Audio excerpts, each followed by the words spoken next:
Voie 70, Régio Express pour Puy-Touchet, Palais-du, Alverne et Roland, départ 17h. Voiture directe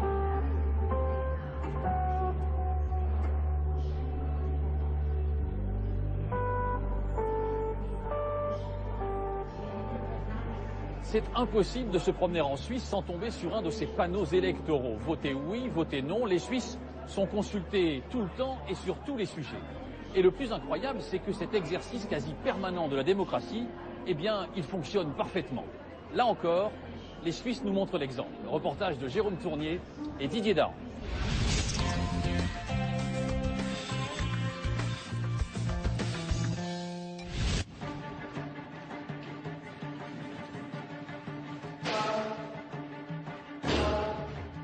À l'image de nombreux Helvètes, Fabienne Woka est une citoyenne très punchy.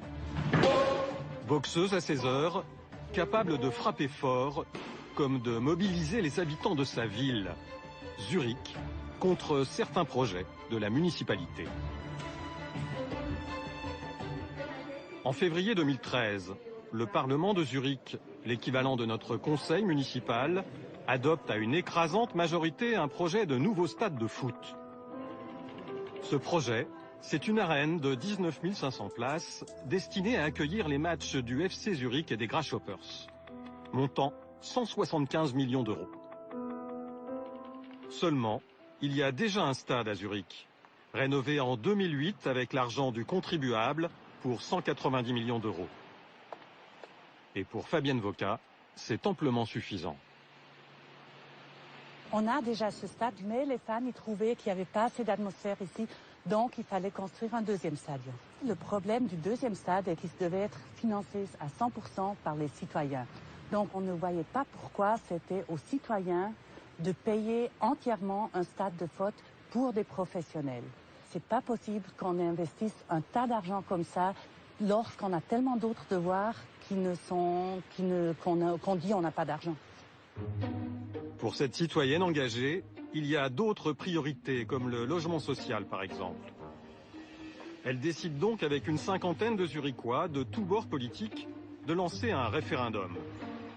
Appelés à se prononcer dans les urnes en septembre dernier, les Zurichois votent contre le nouveau stade et annulent ainsi la décision du Parlement. Ça veut bien dire que notre système y marche et puis que c'est possible que les citoyens y tournent une décision qui a été prise par le Parlement. La démocratie directe en Suisse permet à la population de contrôler les élites et de s'assurer que le Parlement ne vote pas n'importe quoi, n'importe comment. Cette épée de Damoclès, les parlementaires ne la craignent pas, bien au contraire.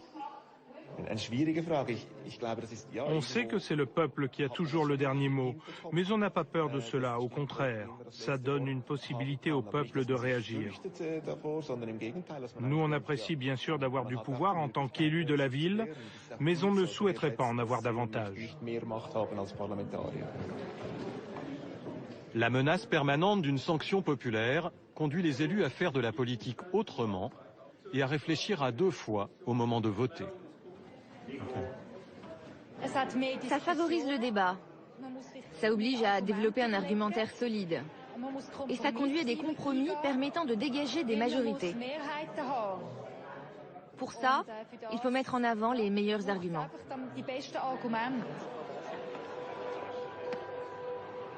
Dans la Confédération, les pouvoirs conférés au peuple sont grands. À tout moment, les citoyens peuvent venir mettre leur nez dans les affaires du pays.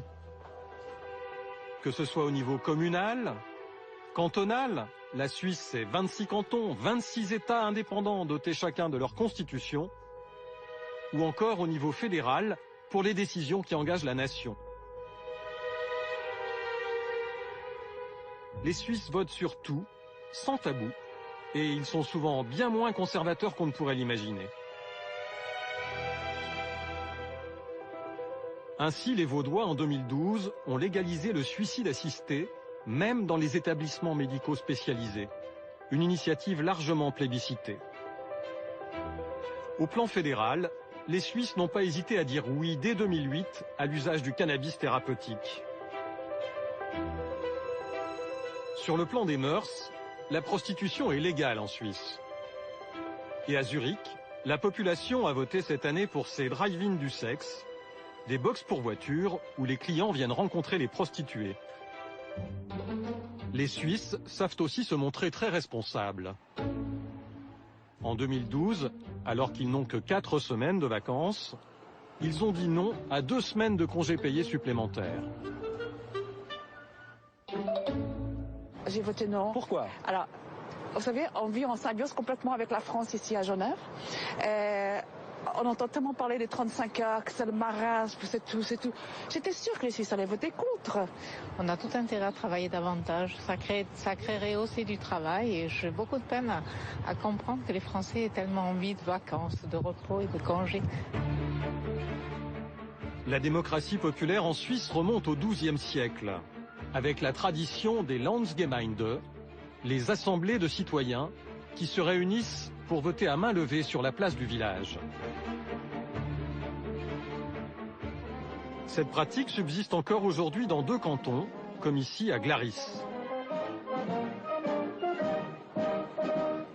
Une fois par an, les citoyens se rassemblent et ils adoptent à main levée chaque texte de loi et chaque désignation d'élus.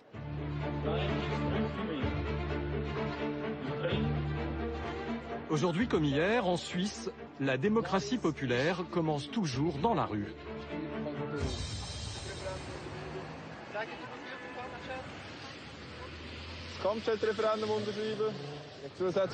Qui veut signer pour le référendum contre l'avion de combat? Qui veut signer pour le référendum? En ce moment, les militants d'une organisation pacifiste récoltent des signatures contre l'achat d'un nouvel avion de combat. Ils doivent en récolter au minimum 50 000 pour pouvoir lancer un référendum. Pas besoin de dépenser tout cet argent pour des choses inutiles.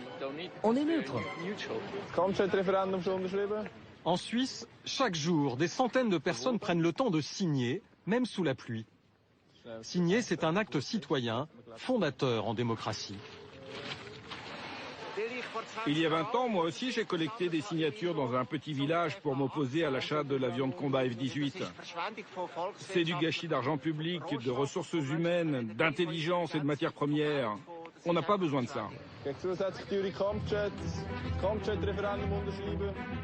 Au nom de la démocratie, ici, on a même le droit de s'attaquer à un pilier de l'État, la défense nationale.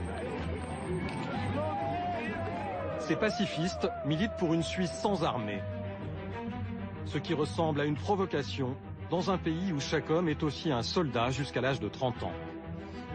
Ils n'en sont pas à leur première campagne. Et même si aucune n'a abouti dans les urnes, ils estiment quand même avoir fait avancer leurs idées. Il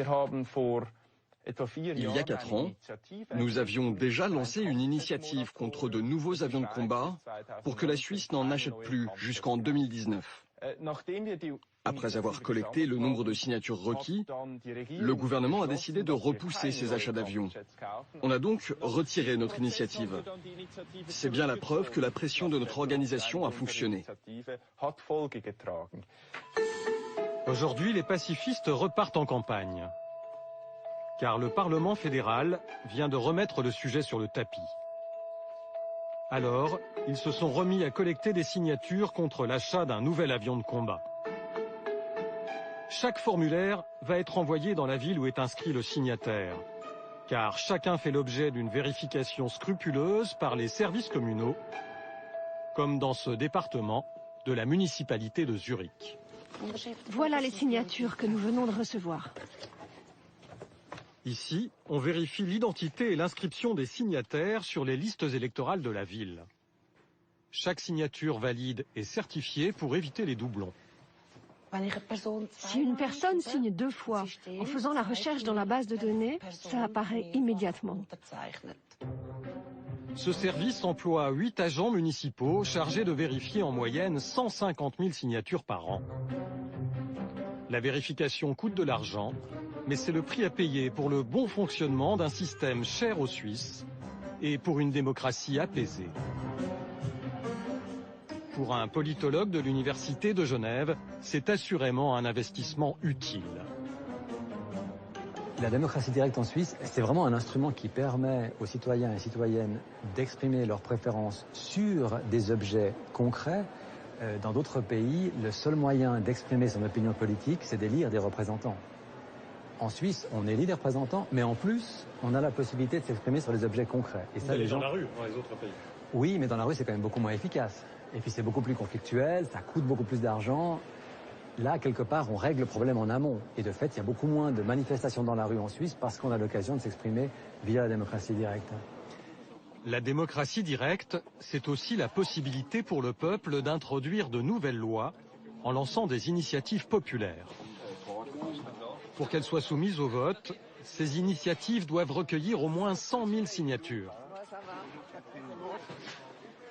Le dépôt des signatures à la chancellerie fédérale est un événement largement médiatisé.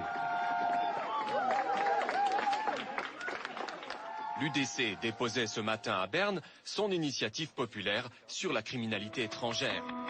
Depuis quelques années, c'est l'UDC, le Parti national conservateur, premier parti de Suisse qui dépose le plus d'initiatives. Il connaît des succès retentissants sur des sujets aussi sensibles que le renvoi des étrangers criminels, assimilés à des moutons noirs, ou l'interdiction de la construction de minarets, alors que l'islam est aujourd'hui la 3e religion du pays.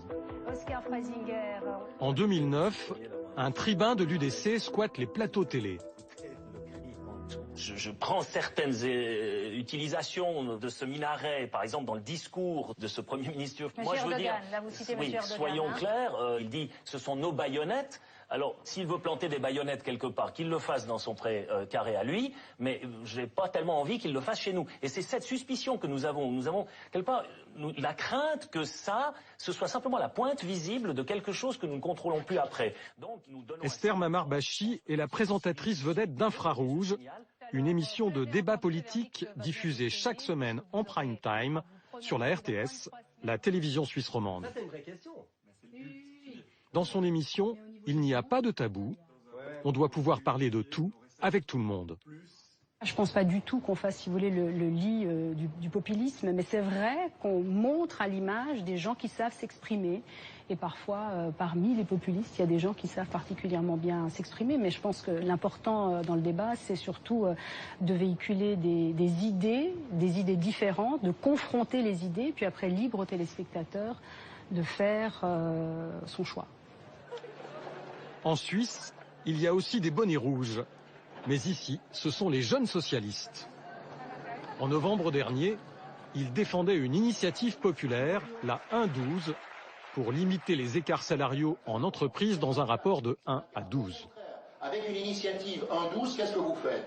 Vous pouvez relever les bas salaires, elle part dans le circuit économique. Mais le plus étonnant à constater, quand nous avons filmé leur réunion de militants, c'est qu'ils avaient invité un orateur totalement opposé à leurs idées, un membre de l'UDC, la droite radicale.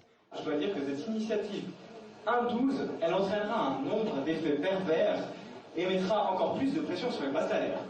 Dans le pays, on croit aux vertus du débat contradictoire. Mais c'est pas vrai. En mettant une personne favorable et une personne qui est défavorable à l'initiative, on enrichit en fait nos membres en arguments pour qu'ensuite sur le terrain ils sachent faire face en fait aux différents arguments qu'on peut leur avancer. Ils se prêtent volontiers au jeu, les opposants.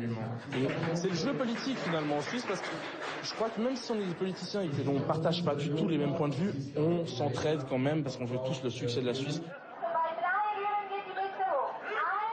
Les électeurs suisses sont régulièrement sollicités, 4 fois par an en moyenne. Et le taux de participation s'en ressent. Alors, il faut faire le show pour mobiliser les citoyens. Pour faire parler d'eux, les jeunes socialistes s'en prennent au patron de la banque UBS. Il révèle au public qu'il gagne 250 fois plus que son employé de base. C'est pour faire réagir sur un sujet qui est resté tabou pendant plusieurs années, c'est-à-dire les salaires. Il n'y a aucune transparence actuellement en Suisse sur les salaires et on aimerait aussi, avec la 1-12, faire changer ça. Et même si elle ne passe pas, on aura réussi à faire prendre conscience au peuple suisse des inégalités salariales.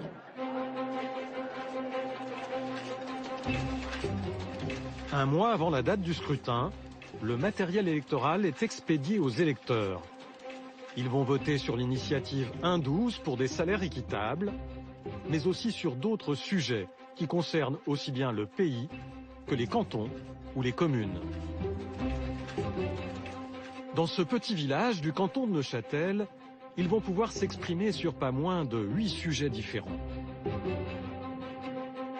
Christophe Imbaud est français, établi depuis 7 ans avec sa famille en Suisse. Lui aussi a reçu du matériel électoral. Voici comment se compose une enveloppe électorale. Neuchâtel est l'un des cantons qui offre aux étrangers le droit de vote au niveau communal et cantonal. Un formidable vecteur d'intégration, selon Christophe. C'est comme un conseil familial. Si, lors d'une grande décision familiale, personne ne vous demande votre avis, est-ce que vous vous sentez intégré dans la famille? Tout simplement non. On se sent intégré à partir du moment où on peut s'exprimer. Quelque part, si on veut le voir très basiquement, j'ai le droit de payer mes impôts, mais j'ai aussi le droit de m'exprimer sur le fonctionnement du canton et de la commune. Encore mieux, Christophe a aussi le droit d'être élu aux instances de la commune. Depuis 1 an, il est conseiller municipal. Le PV de la dernière séance, après des remarques de votre part. Le soir, après son travail, il s'investit dans les affaires du village. Chaque commune a besoin des chiffres des autres communes pour savoir où on va. On me donne des droits, mais j'ai aussi des devoirs. Et j'ai la chance justement d'être mis un peu sur un pied d'égalité avec la population d'Ange, donc il doit y avoir un retour. Et ce retour, ça a été mon engagement auprès de la commune. Peut-être vous faire sourire, mais je fais partie de la commission de naturalisation de la commune. Donc pour naturaliser les étrangers, bien sûr, parce que les choses sont quand même bien faites, je n'ai pas le droit de statuer sur mon cas, mais voilà, ça prouve que même si je suis étranger, on me fait confiance. Jour de votation. Dès 6 heures du matin, dans la capitale du canton de Neuchâtel, on commence à dépouiller automatiquement les votes par correspondance grâce à ces machines. Plus de 8 électeurs sur 10 envoient leur bulletin par la poste plutôt que de se déplacer au bureau de vote. Ce n'est pas le cas de Christophe. Fier de son droit de vote, il veut montrer l'exemple. C'est important. Ma fille est là aussi pour voir un peu comment ça se passe, comment ça se déroule. Et il tient à glisser lui-même son bulletin dans l'urne. Midi, heure de fermeture des bureaux de vote. On va juste attendre une voiture. On compte encore une fois. On commence à dépouiller. Pour la 1-12, l'initiative des jeunes socialistes, c'est l'heure de vérité. Pour l'objet numéro 1, qui est la votation fédérale 1-12, nous avons 54 oui et 71 non. Voilà. Les habitants du village ont donc dit non à la 1-12. Ils ont voté comme l'ensemble du pays. On vient à présent au vote le plus surveillé à l'étranger. L'initiative 1-12 visant à limiter les salaires des dirigeants est balayée par les citoyens. Près de 2 votants sur 3 la refusent. Tous les cantons refusent le texte. En moyenne, seule une initiative populaire sur 10 est acceptée. Mais qu'importe, ce qui compte, c'est que le peuple ait toujours le dernier mot. Et quel que soit le résultat, au final, c'est toujours la démocratie qui gagne.